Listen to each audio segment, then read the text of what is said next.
Welcome to Fast and Easy Tips for Peak Performance Without the Burnout.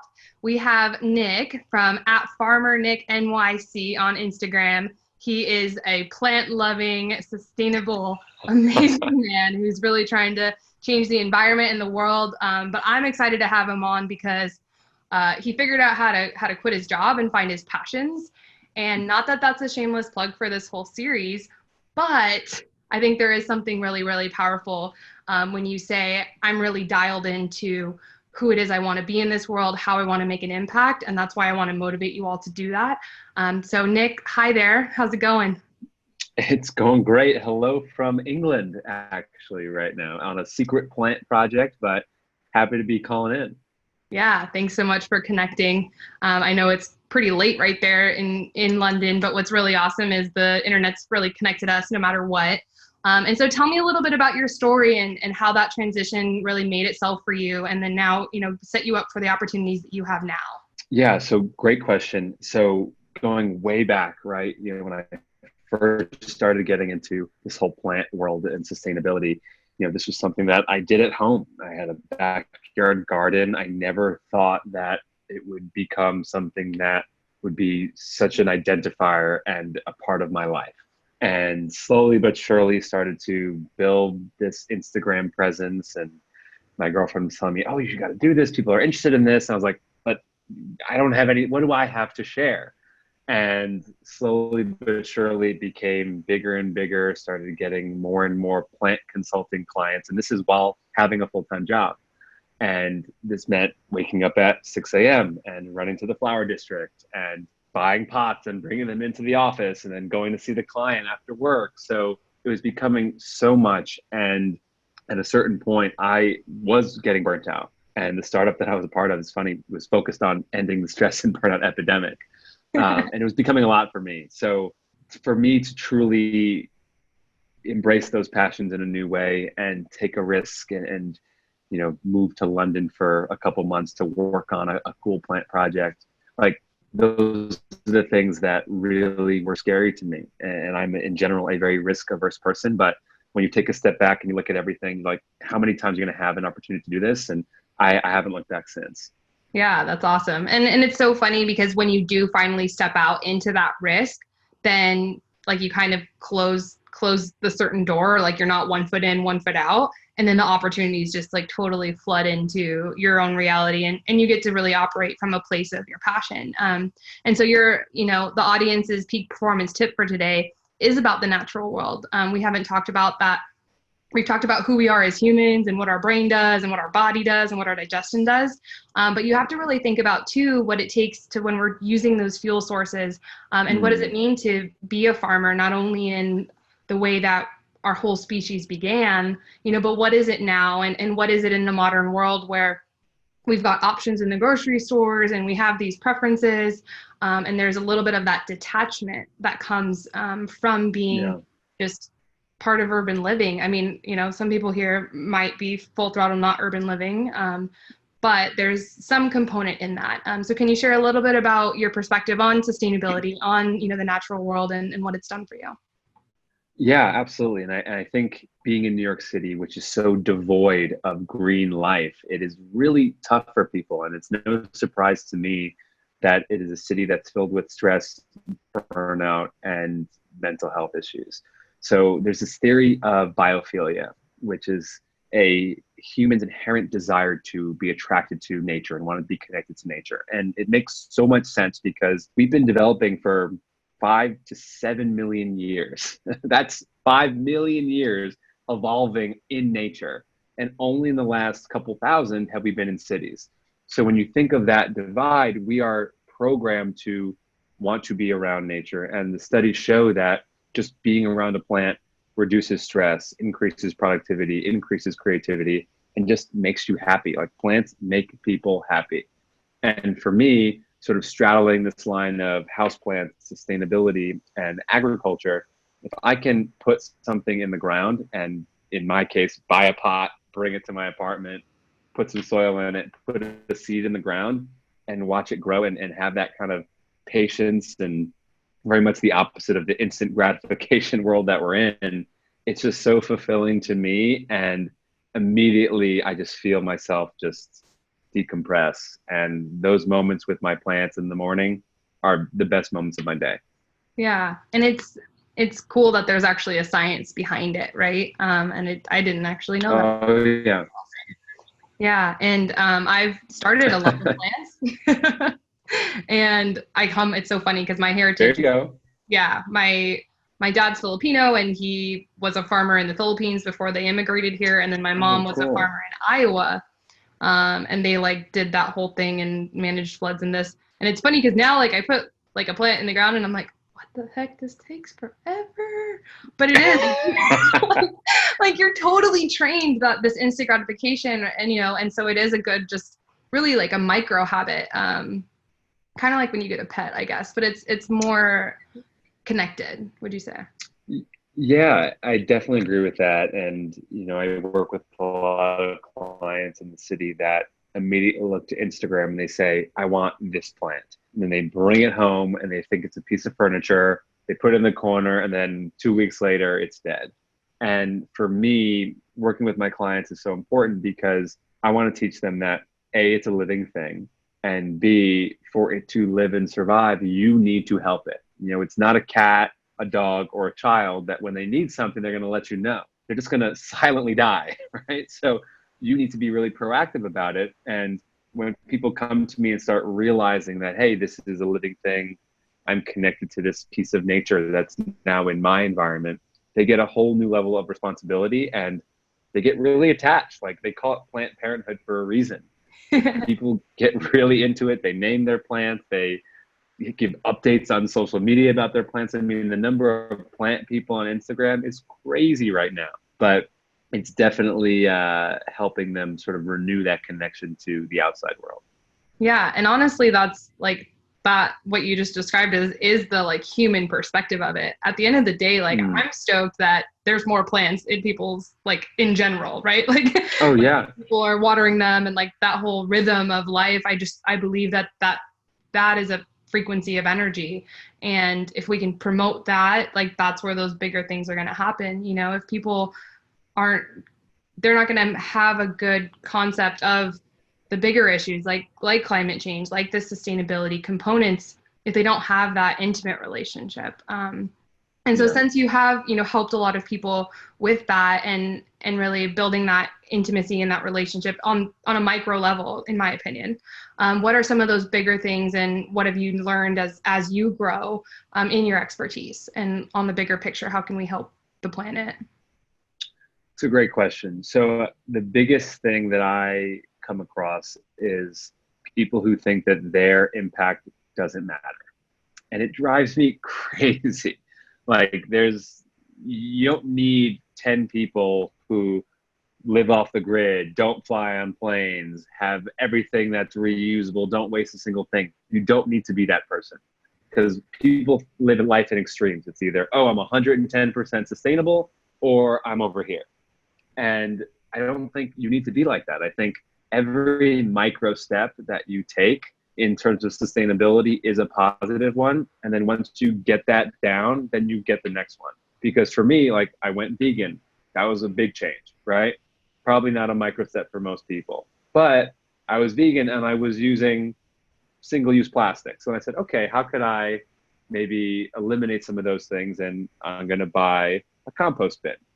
And that way I don't need to waste as much garbage. And that means I'm buying less plastic garbage bags. Then maybe I buy a bamboo set of cutlery. So when I go to a food festival, I don't have to use the plastic forks or knives or whatever they have there. So those things are so small that once I started getting the hang of it and I got into a rhythm, all of a sudden I had adopted 5 new behaviors and habits that were making an impact. And we don't need 100 people doing the most extreme. We need 5 million people just stopping using straws. And Yeah. it's not that hard, but for a lot of people, you just have to sort of encourage them to see a new point of view and realize like, hey, it might not be affecting your day-to-day life, but let's think of a broader picture here of what it could be affecting in 10, 20, 30 years from now.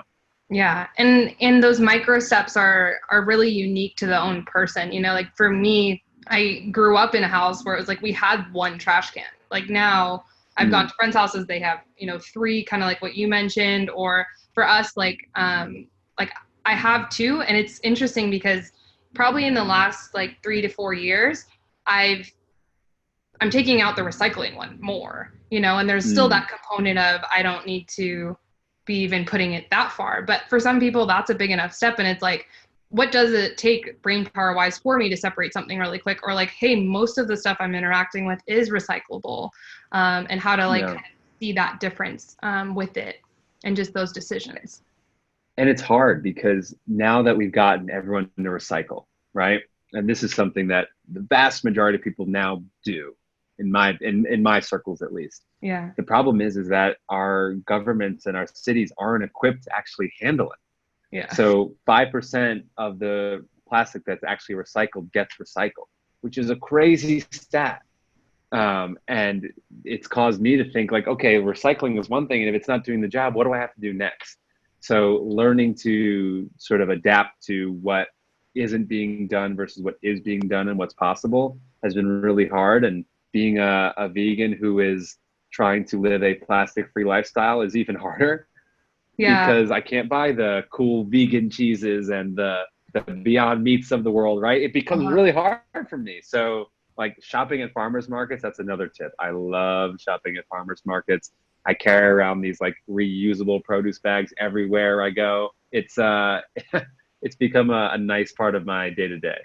Yeah, and you feel connected as you do it. I think that's the practice Oh of yeah. it, right? Is you get to say like, this is what I stand for. Throughout this series, we've talked a lot about like, what are those values that you're operating your life under? Whether you know, hopefully by now you've sorted out a few of them because we've talked about that. You know, and these are now I'm introducing you like, hey, these are these really cool things to be curious about, and how you're doing it successfully and you're really making that impact. And honestly, like from a holistic health coach, like you're helping your body a lot. Like you're not exposing yourselves to a Oh lot yeah. of the toxins, whether they're in food sources and, you know, they're being, I don't want to say damaged, maybe like tainted from just what it takes to transport it, like from around the world, right? Like that part of it. Yeah.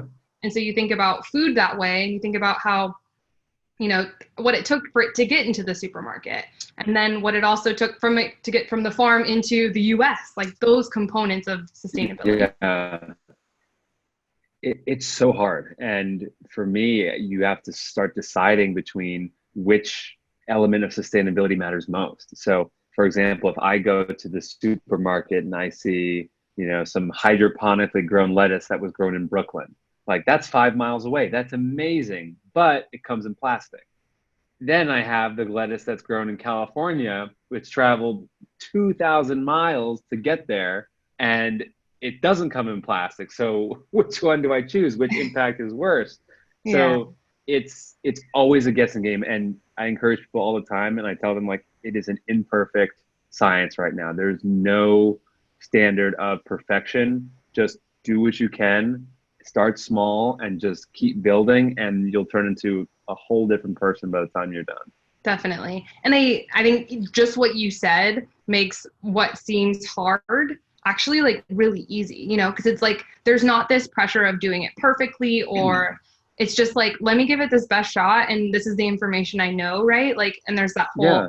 I don't know what I don't know. Not that you should walk around the world ignorantly, but you know, like the fact that you're even having the courage to kind of step up and say, I want to participate. Like I want to be on my deathbed and know like, hey, I like was pretty conscientious about the decisions I was making, you Yeah. know, throughout my life. And that's how we Yeah. keep it like generation on generation forward. Exactly. And I think it starts with just influencing your friends. And I'm not the kind of person that's going to force people or tell them they have to do this or that. And like, you can make it fun. Like, I had an old coworker who loved her plastic Evian water bottle. Every single day, she bought a new water bottle. And I was like, well, you know, you don't want to use a reusable water bottle. Is the tap water not good enough? She goes, oh, I only like Evian. So I said, okay, let's do like an experiment. And I put 3 cups of water and I said, which one is Evian? And she tried all 3. She goes, definitely this one. And they were all the same. They were all from the tap. And Oh my it was God. like, it wasn't to embarrass her or anything like that. We made it like a fun little thing in the office, Yeah. but she realized like, oh wait, like if this all tastes the same to me and I'm just thinking I need this, then maybe I don't need to buy a plastic water bottle every day. Maybe I can just have my tap water in another reusable bottle. So like, I it's do want never to saying, challenge though that tap water does have a lot that can hurt and harm your body. So find those good clean waters. We've talked a little bit about true, this on that show too, on the show earlier in the series. So you can ask me for those resources and things like that. But there is, on a health standpoint, like the fact that you're not putting your mouth to plastic every day, like those oh things yeah, really matter. definitely. So where do you get your bamboo sticks from? I'm curious, or your tools? Oh, these guys, Oh, you have my them. little, That's so great. my little bamboo forks and knives. These are Awesome. awesome. So I got these on Amazon and literally like $10 for 2 sets. My girlfriend and I use them and I use them so much.